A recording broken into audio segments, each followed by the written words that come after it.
Absolutely preposterous o malaking kalokohan. Yan ang sagot ng Malacanang sa sinabi ni Vice President Sara Duterte na kayang tapusin sa isang araw ang investigasyon sa flood control project sa bansa.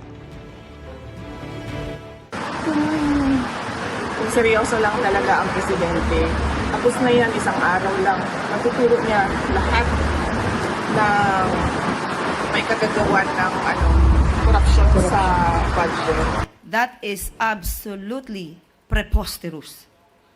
Ang Pangulong Marcos Jr., hindi po siya nagsasagawa ng investigasyon ala tokhang way. Nirerespeto ng Pangulo ang due process. Kung isang araw lang po dapat ito na imbestigahan, sana po ay ito ay kanyang nasuggest noon sa kanyang ama na maraming ghost project. Ipinakita pa ng Malacanang ang isang artikulo kung saan binanggit ni Nooy Pangulong Rodrigo Duterte na talamak ang ghost project sa Department of Public Works and Highways.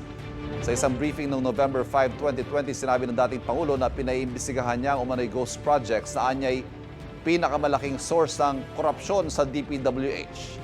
Gayunman, sabi ni Castro, walang nagawang solusyon ang dating Pangulo. Kapuso, huwag magpapahuli sa latest news and updates. Mag-iuna ka sa balita at mag-subscribe sa YouTube channel ng GMA Integrated News.